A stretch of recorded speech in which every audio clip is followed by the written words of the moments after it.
Ladies and gentlemen, we cannot speak of soccer in Canada without speaking of women's soccer. And for that, let me introduce Mariam Kourabi. She scores bangers. It's a podcast, but she does more, much more.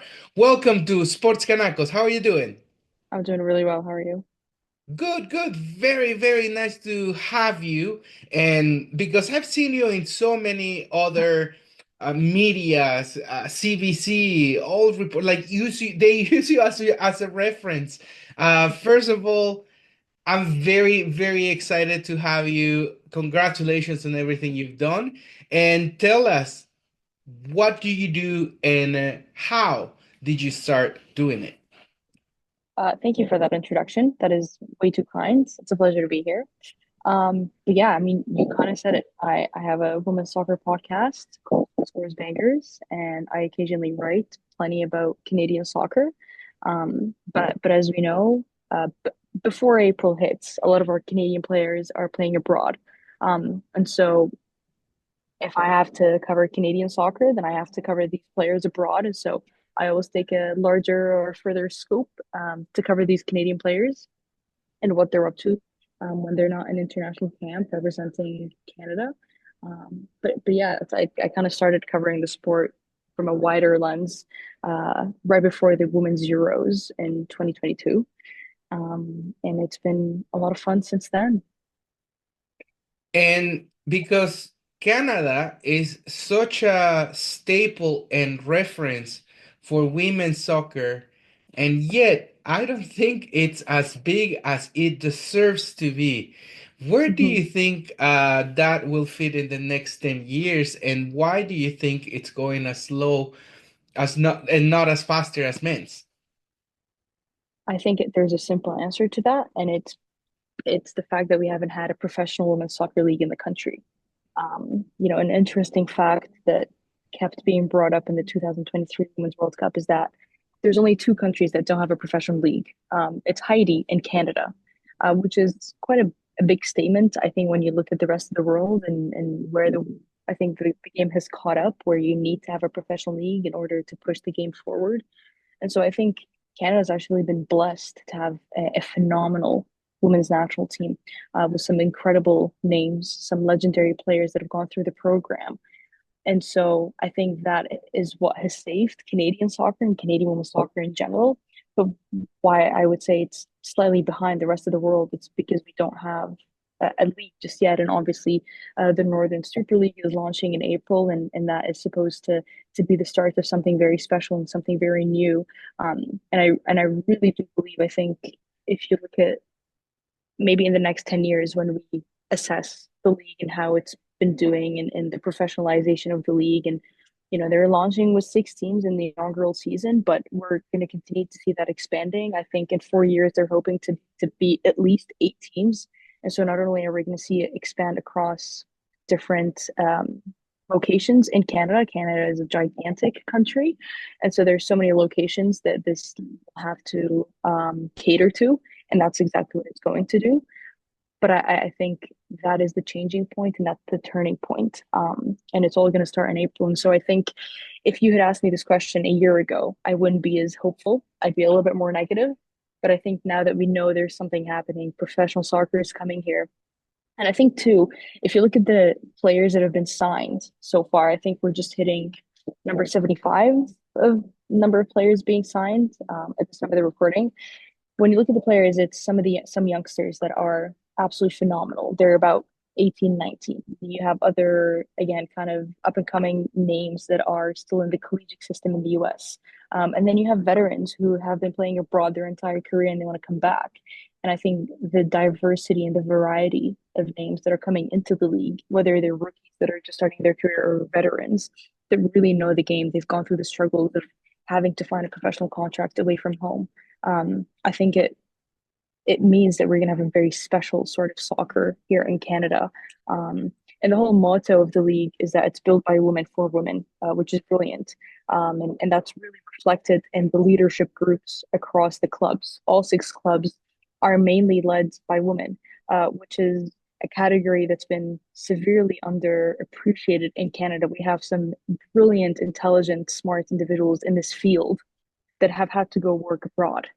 This is this league will keep them here in Canada, and will allow them to use these talents to help help prize other Canadian women, which I think is really, really interesting. So I think the start of this league is the start of something very special in the country, I would say. It is very special indeed, Mariam. And tell me, what is it that you're excited the most? April, it's coming down soon. The Northern Super League has been in the works for years, and now it's Mhm. coming to the actual resolution. We know that our neighbors down south, they had the NSWL, that it's very well developed compared to everything that's been done in women's soccer in Canada professionally. So I just Mhm. wanted to know, what is it that excites you the most? I've thought of this question a lot actually, and I think I mean, I get goosebumps like when I think about it. But I think that kickoff, that first whistle, where we see that first professional ball roll, is going to be so important because I truly think that's the start of a new chapter for the country and for women's sports and for women's soccer in general. Like, gone are the days where, Canada and Haiti are the only two countries that don't have a professional soccer. We can actually take that sentence away from it being associated with Canada. So I would say that first whistle to see, I mean, I'm sure it's going to be a sold out stadium wherever they decide to host it. Schedules are not released just yet, but I think whichever location is the lucky one to have that first kickoff, I think it's going to be a very, very special moment. And you also have some news for us that you recently posted, and it just brings me a lot of joy because I know what you've been doing for the sport, for the way to spread the news, and that is Mhm. also a podcast, right?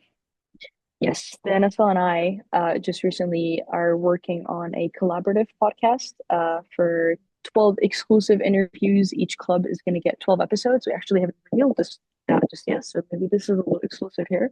But yeah, 12 episodes. It's going to be 2 episodes per club. And really, the main goal is to showcase the players and the individuals that are making this happen. I think when we look at the figures that are building the league and the players that are involved in history, they all come with very unique journeys and very special stories. And I think we have a duty to um, maximize the reach that these stories have. And so this is a very exciting project that the NSL and I have been putting together for quite some time. It's going to be available pretty much everywhere. We want to make this as accessible as possible. So it's on streaming platforms of Spotify, Apple Podcasts, Buzzsprout. It's also on the NSL website. It's also on my YouTube channel, She Scores Bangers, as well as the Northern Super League YouTube channel. Um, we want to have as big of a reach as possible for this, because once again, not only do I think fans are excited to know who they're going to be rooting for, but these players and sporting directors and coaches, and I mean, there's some really, really cool names that are going to be published in this podcast series. I think excites a lot of people. We launched with Emma Reagan, who became the first Canadian women's national team player within the active pool to sign. Obviously, she was followed by Desiree Scott, who retired. We initially thought retired for professional soccer, but I guess the NSL pulled her back home. Uh, and so I think there's going to be really cool stories, special journeys that these players and individuals that are making it all happen are going to share on the pod. So I would recommend to just look it up, NSL podcast, NSL She Scores Bangers, and it'll pop up your way. We're sure gonna be following it, listening it, downloading it, subscribing it, because we need to know the names. We need to know who had made this possible, and I'm pretty sure that you're gonna deliver. Mariam, the last question, and I wanted to ask you about in general soccer Mhm. culture in Canada. Yeah. We know that in 2026, the men's World Cup is going to be hosted by three countries, Mexico, Canada, and Mhm. the United States. So Canada, for sure, it's going to bring, for the first time, going to host a World Cup and everything surrounding, right? We spoke with the FIFA executive director, and she mentioned the word legacy. What do you think, or what do you expect after this World Cup in terms of the soccer culture in Canada?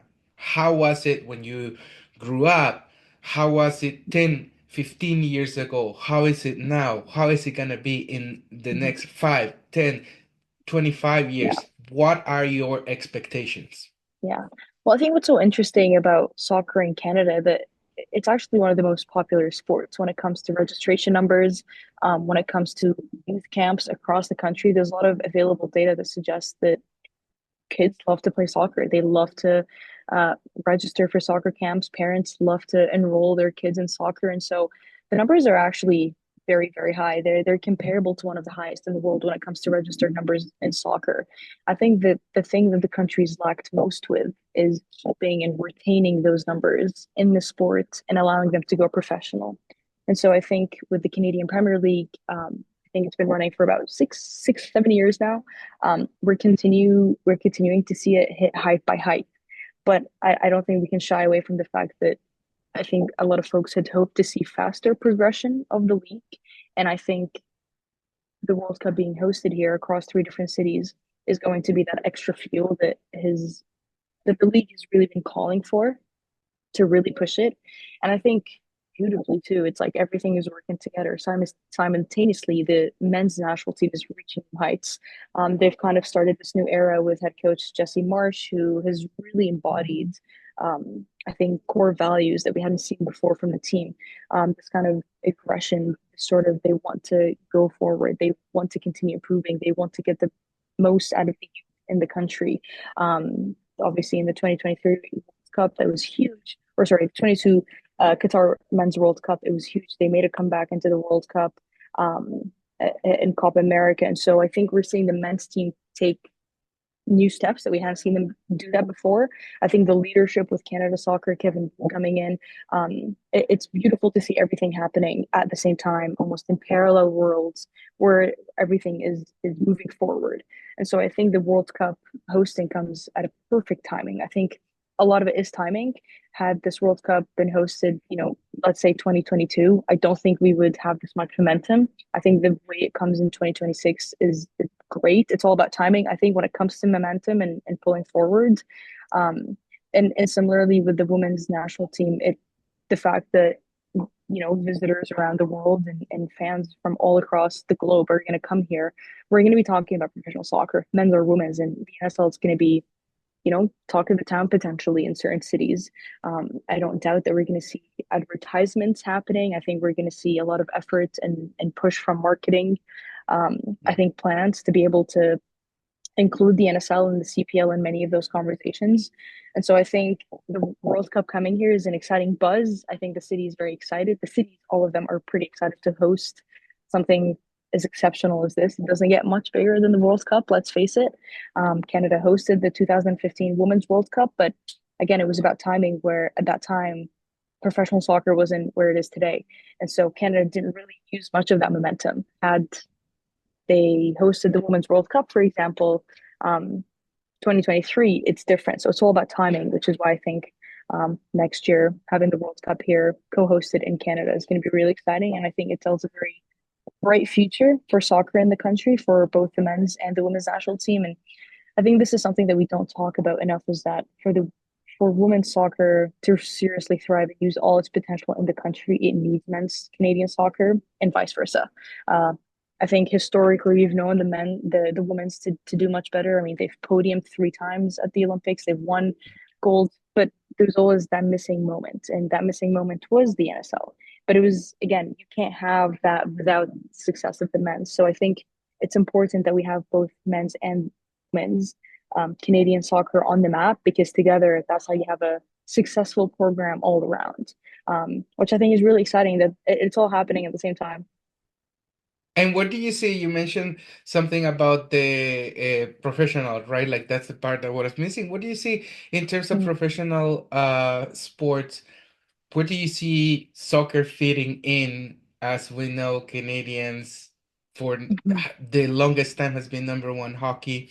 Now Yeah. with the incorporation of uh sports like soccer, where do you see that Yeah. fitting in the professional realm? Yeah, I mean, it's obviously going to take some time for professional soccer to become that number one, two spot. I think when we look across Canada, hockey's the number one. I think lacrosse is a pretty popular shout. Obviously, with the Toronto Raptors, it's also very exciting to see Toronto getting a WNBA team come 2026. But I don't think it's that steep away. Like I don't think the challenge is that difficult because we see registration numbers so high in soccer. So soccer has a fan base in Canada. It's not like you're having to work from the bottom up. Like you kind of already have a good foundation of the fact that registration numbers are so high. People watch soccer. It's about making it accessible, which we need to see deals change with obviously CBA and One Soccer and all that. Uh, chatter, but we need to see it more accessible, which is part of making it professional and making it a good product that it needs to be. So I don't think it's that far away. I mean, I don't know if it'll ever beat hockey, if I'm being completely honest, but I think it'll make a good challenge. And like I said, the foundation's there. It's about continuing to build on the momentum and just putting in the investment and the money to professionalize it across and making opportunities and pathways available. And also the part of enjoying the culture, right? Like a Mhm. Saturday game with the family. It's one of the most amazing things, especially when it comes to soccer. Thank you very much. Is there anything else you would like to tell all the Spanish community, everyone who's from first and second generations? Mhm. There's a lot of Latinos with Yeah, the passion of soccer, and of yeah, course, whether it's in English or in Spanish, we're just like trying to live this passion of soccer, football. And is there yeah. anything else that you would like to add?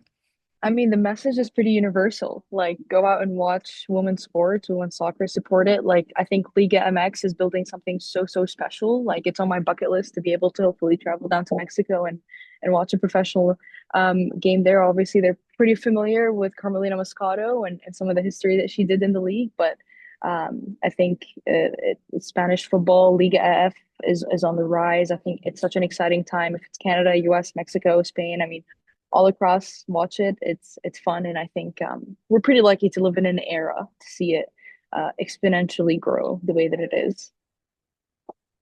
Thank you very much. She scores bangers, and now in the NSL, you're gonna see it soon.